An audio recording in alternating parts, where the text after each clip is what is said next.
Hidden beneath the waters off India's western coast lies a city spoken of in myth and dismissed by history, a city said to be built by gods, ruled by a divine king, and glowing with golden towers. For thousands of years it was considered nothing more than a sacred story, until modern technology discovered something beneath the waves. Could this be proof of a lost civilization? Could Dwarka, the legendary city of Lord Krishna, have truly existed? Let's dive into the mystery of the sunken temples and uncover what history tried to forget. In the vast ocean of Indian mythology, one city gleams brighter than the rest: Dwarka.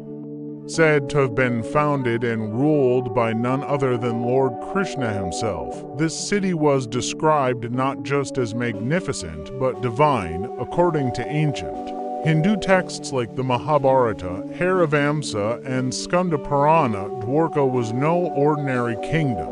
It was built from gold and crystal, filled with towering palaces and lush gardens, and protected by massive gates that opened only to the chosen few. The Mahabharata tells us that Krishna moved his capital from Mathura to Dwarka to escape constant invasions. He ordered the divine architect Vishwakarma to construct a city on the western coast so grand that even the gods would be envious. The resulting metropolis had 900,000 palaces adorned with precious stones. The roads sparkled like polished glass, chariots flew through the skies, and white swans glided across crystal-clear lakes. It was, in many ways, a city far ahead of its time, but this city was not built to last. Krishna's death marked the beginning of its end, and soon after, according to the texts, the sea rose and swallowed Dwarka whole, as if erasing it from the face of the earth and from memory. But what if it wasn't just a myth? To understand the mystery of Dwarka, we must return to the oldest voices, those of the ancient Hindu texts. The Mahabharata, one of the world's longest epics, devotes over 70 verses to describing the splendor of Dwarka. It calls the city Dwaravati, meaning gateway to the heavens. According to the texts, the city had 900,000 royal buildings constructed with gold, silver, and precious stones. Streets were lined with fragrant gardens, water flowed through canals bordered with crystal embankments. The Arabian Sea adds that the city was protected by massive walls and surrounded by moats teeming with crocodiles, both metaphorical and literal defenses. The Skanda Purana even details the architectural layout: 6 sectors, 12 gates, and a central palace that glowed like a second sun. But perhaps the most shocking reference comes from the Bhagavata Purana, where Krishna, before leaving Earth, commands the sea to reclaim the city. Within moments, Dwarka disappears beneath the waves. This isn't just myth, it's a detailed blueprint. And for centuries, it was dismissed as fiction, until evidence began to surface, quite literally. The end of Dwarka is perhaps even more mysterious than its golden beginning. Ancient texts recount that after Lord Krishna's departure from Earth, chaos spread. Civil war broke out among the Yadava clan. Krishna's sons turned against one another. With the death of Krishna, the divine protection over the city vanished, the golden streets dimmed. The palaces trembled, and then the sea began to rise. The Bhagavata Purana and Mahabharata describe a surreal moment. Waves grew taller than buildings. The ocean roared like a god reclaiming what was once his. In mere moments, Dwarka vanished beneath the water, but was it symbolic or literal? Could this be an ancient metaphor for moral decay or a historical account of a massive cataclysm? Modern science suggests that around 10,000 years ago, sea levels rose significantly due to melting ice from the last ice age. Entire coastlines were redrawn, could Dwarka have been one of many coastal cities lost to the sea at the dawn of human civilization? What was once dismissed as spiritual allegory now demands a second look from both archaeologists and oceanographers alike. For centuries, the story of Dwarka was confined to myth. But in the 1980s, that all changed. Dr. S.R. Rao, a renowned Indian archaeologist and one of the pioneers of marine archaeology in India, led an underwater expedition off the coast of Gujarat. Using sonar scans, diving teams, and sub-bottom profilers, they discovered something astonishing. Structures, walls, pillars, steps lay beneath the Arabian Sea in exactly the area where ancient texts said Dwarka once stood. These submerged ruins stretched for kilometers, revealing grid-like layouts, right angles, and stone blocks fitted with human precision. Among the findings were ankas, pottery shards, and fossilized wood, some of which were dated to more than 9,000 years ago. The structures appeared to be planned, not natural, not random. India's National Institute of Ocean Technology (NIOT) later confirmed some of these formations, adding more credibility.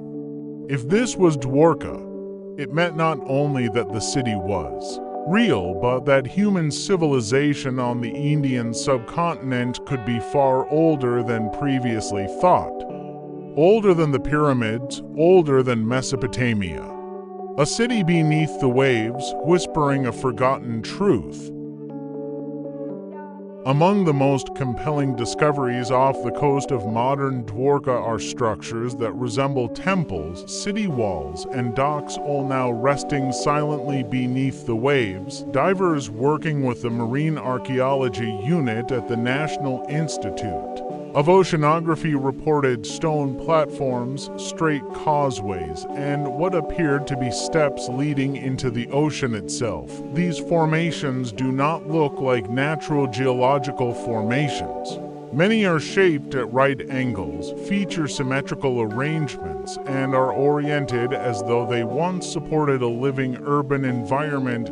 In one particular dive, researchers found a rectangular enclosure with stone pillars standing in a grid.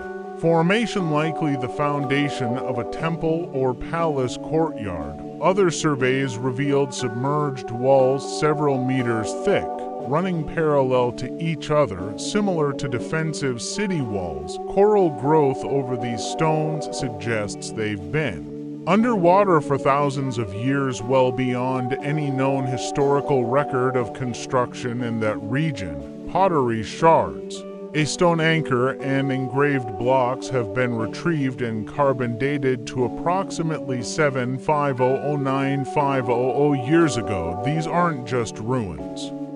They're architectural fingerprints of an advanced culture, one we thought didn't exist.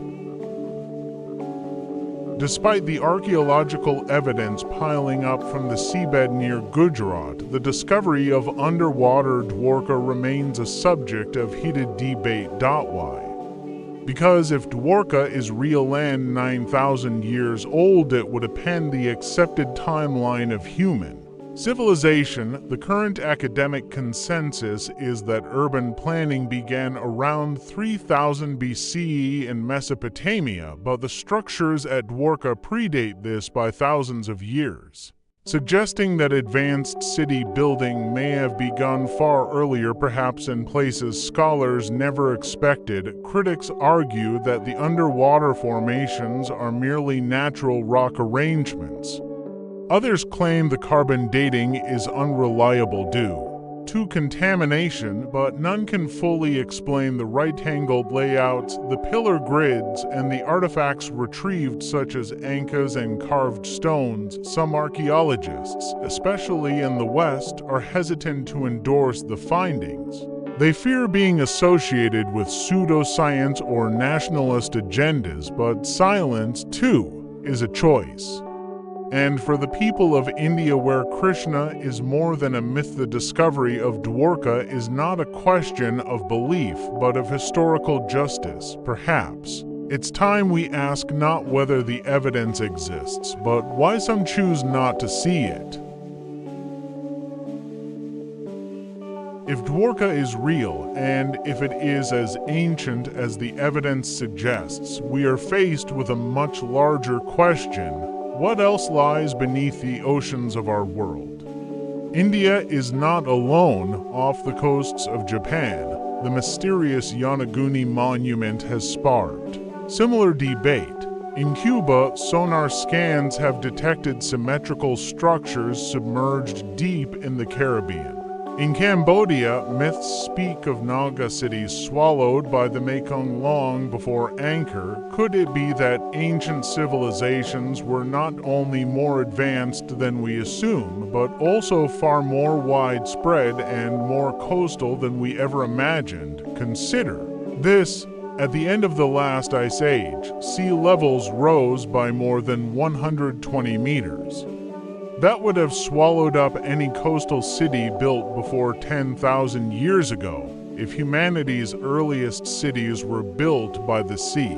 Then today, they would all be underwater, forgotten by time, and ignored by history books. Dwarka may be the first rediscovered link in a much larger global puzzle. Not the exception, but the rule. And if that's true, then our current understanding of history is only the tip of a submerged iceberg. Dwarka doesn't fade quietly into legend. It insists on being remembered with every sonar scan, every coral-covered wall, and every diver's flashlight sweeping the seabed. The city whispers, "I was here. I mattered," perhaps the most powerful thing about Dwarka isn't just its age or mystery, but its persistence. Despite centuries of doubt, despite tides and sediment, it endures. For the people of India, Dwarka is not Atlantis, it's not just mythology. It is part of their heritage, etched in stories, scripture, and spirit.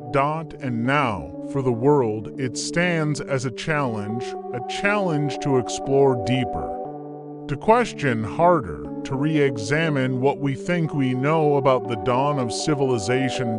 Because Dwarka was not just a city that sank, it's a city that refuses to be forgotten.